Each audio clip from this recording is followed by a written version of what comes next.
আওয়ামী লীগের মানুষ বলে কথা নয়, এখন অন্যান্য দলের মানুষেরাও শিরক করতেছে, কুফর করতেছে, ইসলামের শাআইরের বিরুদ্ধে কথা বলতেছে, নাহি আনিল মুনকারকে মব জাস্টিস বলতেছে, ঠিক না? আল্লাহ রাসূল সাল্লাল্লাহু আলাইহি ওয়াসাল্লাম বলেছেন, মান রাআ মিনকুম মুনকারান ফালিয়ুগাইরহু বিয়াদিহি। তোমাদের মধ্যে কেউ যদি অন্যায় কোনো কাজ দেখো, বিশেষ করে ইসলাম বিরোধী কোনো কাজ দেখলে, তাহলে হাত দিয়ে প্রতিরোধ করো। হ্যাঁ, তো হাত দিয়ে প্রতিরোধ এটা প্রধানত শাসকদের দায়িত্ব, প্রধানত। এরপরে হচ্ছে যাদের উপর যাদের কর্তৃত্ব আছে, আমার ছেলের উপর আমার কর্তৃত্ব আছে, আমি হাত দিয়ে কি করব? পরিবর্তন করব।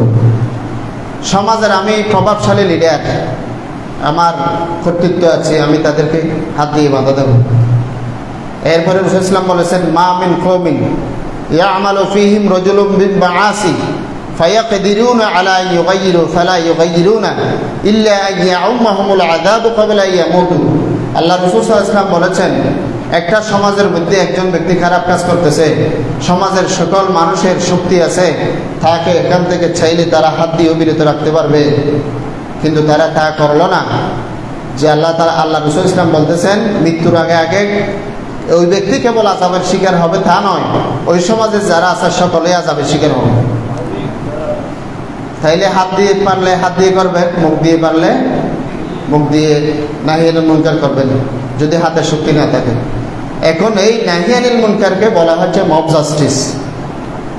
এই আদেশ আর নিষেধ এটা যদি ইসলামের ভিত্তিতে হয়, কোরআন সুন্নাহর ভিত্তিতে হয়, আপনি যদি দ্বীনের কোনো বিষয়ে আদেশ করেন, দ্বীন বিরোধী কোনো বিষয়ের প্রতি নিষেধ করেন, তখন সেটাকে বলা হচ্ছে মব জাস্টিস।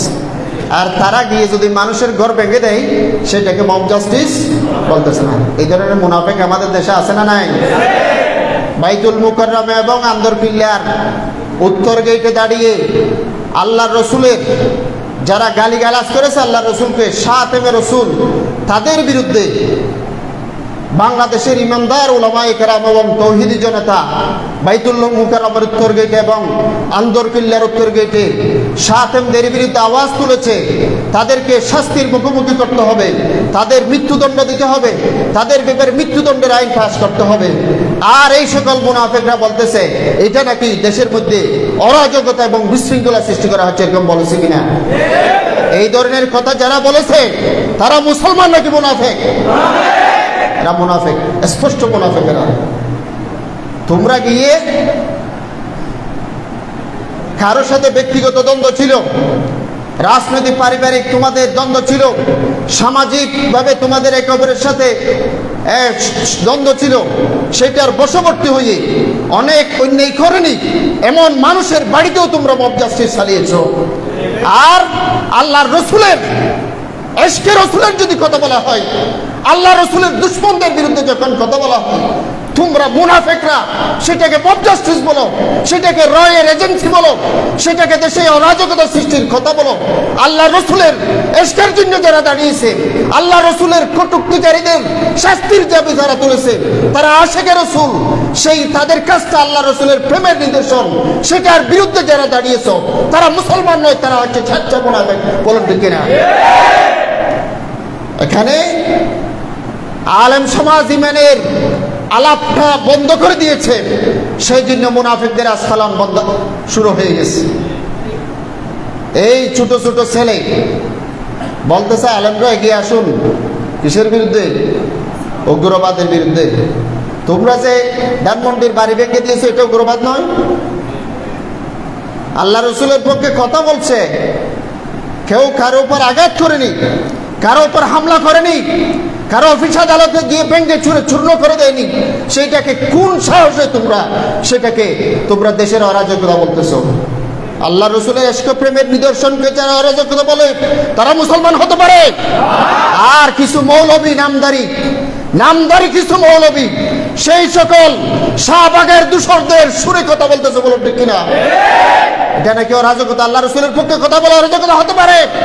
সেইটা যদি হয় 2013 সালের 5 মে আওয়ামী লীগ বলেছিল 2013 সালের 5 মে উলামায়ে কেরাম আল্লাহ রসুলের আশিকরা হেফাজত সেখানে দেশের মধ্যে বিশৃঙ্খলতা সৃষ্টি করতে গিয়েছিল, বলছেন কিনা? সচিবালয় দখল করতে গিয়েছে বলেছিল কিনা? আজকে তাদের কথা এবং তোমাদের কথার মধ্যে পার্থক্য কি?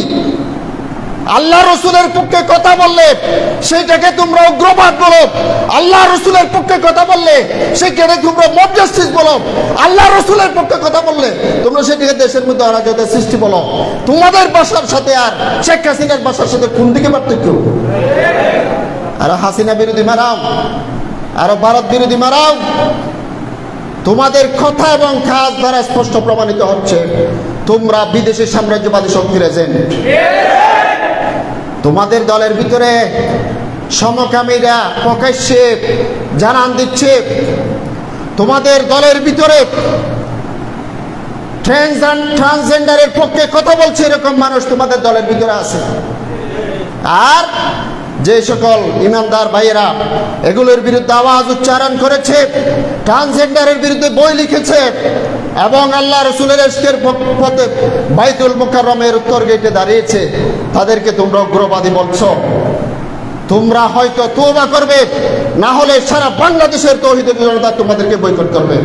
শুধু তাই নয়, যেই সকল উলামায়ে সু তাদের সুরে কথা বলবে, তাদের পরিণতি সেই ফরিদুদ্দিনের মাসুদের মতো হবে, তাদের পরিণতি শাহবাগের দালাল মৌলবীদের মতো হবে। তোমরা মনে করো না উলামায়ে কেরাম আজকে তোমাদের করুণায় বেঁচে আছে, এটা কখনো মনে করবে না। উলামায়ে কেরাম আল্লাহ রসুলের আশিক, এটা কেবল তাহাজ্জুদের রাতে আল্লাহর কাছে যে সাহায্য কামনা করে সেই সাহায্যের মাধ্যমে দেশে টিকে আছে। আলেমদের উপর গত 17 বছরে যত জুলুম হয়েছে তোমাদের এর শতভাগের 1 ভাগও হয় নাই। তারপর আলেম সমাজে কোনো উঁচু করে দাঁড়িয়ে কেবল নিজেদের জানের পরোয়া না করে, মালের পরোয়া না করে আল্লাহ রসুলের ইশকের পক্ষে কথা বলে, ঠিক কিনা? এই কথা আমরা বলে যাব। আল্লাহ রসুলের বিরুদ্ধে যারা কথা বলবে তাদের শাস্তি আমরা দাবি করতেই থাকবো, তাদের বিরুদ্ধে আমরা প্রতিরোধ গড়েই তুলবো। এখানে তোমরা যারা বাধা দিতে আসো, সাহস থাকলে বাধা দিতে আসি, হয়তো শহীদ নয়তো গাজী, যে কোনো একটা হবে। হয়তো আমরা দেশে আল্লাহ রসুলের ইজ্জত প্রতিষ্ঠা করে ছাড়বো, অথবা আমরা এই জমিনের মধ্যে কাফেরদের বুলেটের আঘাতে শহীদ হয়ে যাব। যে কোনো একটা হবে পথ আমাদের দিকে থেকে। কি মনে করেছো দেশে? ছাত্রলীগ মনে করতো বাপটা তাদের দেশের। আজকে তোমরা এই যে ফেসবুকে বসে বসে আন্দোলনে কিছু উস্কানি দিয়েছে, এটার মাধ্যমে মনে করছো দেশটা তোমাদের দখল চলে গেছে। সাবধান হয়ে যাও, তওবা করার জন্য কথা বলছি। তোমরা যা মব জাস্টিস তোমরা অসংখ্য করেছো, এগুলোর ব্যাপারে আমরা কথা বলিনি। ঢাকা বিশ্ববিদ্যালয়ে তোমরা নিরীহ ছাত্রকে হত্যা করেছো, কথা বলিনি। আমরা যখন আল্লাহ রসুলের রাখাল রাহাকে গ্রেফতারের জন্য দাবি জানাই, এটা তোমরা যে গণতন্ত্র, মানুষের গণতন্ত্রের মতো তো এটা বৈধ। এটাকে কোন সাহসে তোমরা অরাজকতা বলতেছো? শয়তানের বাচ্চারা সাবধান হয়ে যাও, পরিষ্কার কথা। এবং আপনারা এখানে যারা আছেন এবং লাইভে যারা বক্তব্য, সবাইকে বলতেছে যে অবশ্যই যে কোনো চ্যালেঞ্জ আসুক, যে কোনো বাধা আসুক, তৌহিদের কথা বলতে হবে, কুফরের বিরুদ্ধে মানুষকে সাবধান করতে হবে। এই শিরকের বিরুদ্ধে, কুফরের বিরুদ্ধে তৌহিদের পক্ষে বলার কারণে যুগে যুগে আম্বিয়া কেরাম নির্যাতনের শিকার হয়েছে, বলেন ঠিক কিনা? সাহাবায়ে কেরাম নির্যাতনের শিকার হয়েছেন, যুগে যুগে সালেফে সালেহিন নির্যাতনের শিকার হয়েছেন। আম্বিয়াদেরকে আল্লাহ তাআলা পাঠিয়েছেন কুফরের শিরকের বিরুদ্ধে কথা বলার জন্য। কুফর শিরক সেটা যে রূপেই আসুক, সেটার বিরুদ্ধে আওয়াজ সব সময় সচল রাখতে হবে। পারবেন? পারবেন তো ইনশাআল্লাহ? কুফর আসছে এই সমকামিতাকে বৈধ করার নামে, কুফর আসছে ট্রান্সজেন্ডারকে বৈধতা দেওয়ার, এটাকে বৈধ বলার নামে। কুফর আসছে তথাকথিত মানবতাবাদের নামে, আল্লাহর শাআইরের বিরুদ্ধে কথা বলার নামে। কুফর আসছে দেশে আল্লাহর রসুলের বিধানকে মব জাস্টিস বলার নামে। সব কুফরের বিরুদ্ধে কোরআন সুন্নাহর ভিত্তিতে আমাদেরকে কথা বলতে হবে। এবং আমরা অবশ্যই সামর্থ্যের বিষয় বিবেচনা অবশ্যই রাখবো আমরা। এবং আমরা আনুগত্যের বাইরে কোনো কাজ করব না।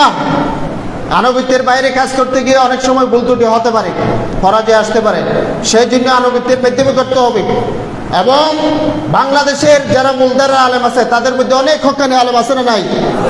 দুই একজন ওলামা ইসু আছে মুলদারা নাম দিয়ে তারা মুলদারার নাম বেছে গায়। আমরা হক্কানি ওলামায়ে কেরামের সাথে সম্পর্ক রাখবো তো ইনশাআল্লাহ। একই কথা হলো, যারা একথা বলে, যারা নিজেরাও সাতেমে রাসূলদের বিরুদ্ধে কথা বলে না, আবার অন্য কেউ বললে সেইটাকে বিশৃঙ্খলা বলে, এরাও মুনাফিক। সুতরাং এই বিষয়গুলো স্পষ্ট করে দিচ্ছি। আওয়ামী লীগ 2013 সালের 5 মে আমাদের উপর মেসাকার চালিয়ে আমাদেরকে নিঃশেষ করতে পারেনি। বর্তমানে যারা বাহ্যিকভাবে জালেম বিরোধী দাবি করে মুসলিম তরুণদের উপর জুলুম করতেছ, কলেজ বিশ্ববিদ্যালয়ে এত মহিলারা হিজাবের কারণে হয়রানির শিকার হচ্ছে, সেটার পক্ষে তোমাদের মানবতা কোথায় গেছে? এই ভণ্ডামি বাদ দাও এবং এই কথা কখনো মনে করবে না যে তোমরা দেশ কিনে নিয়েছ এবং তৌহিদি জনতাকে একদম বুলডোজার দিয়ে চেপে নিঃশেষ করে দিতে পারবে। তোমাদের উত্তরসূরি শেখ হাসিনা পারে নাই, তোমরাও পারবে না। আল্লাহ তাআলা আমাদেরকে ইমানের উপর শাহাদাত পর্যন্ত অবিচল থাকার তৌফিক দান করুন। الإسلام بشرى إننا نلمح فجرا في شباب قد أشادوا صحوة للدين كبرى.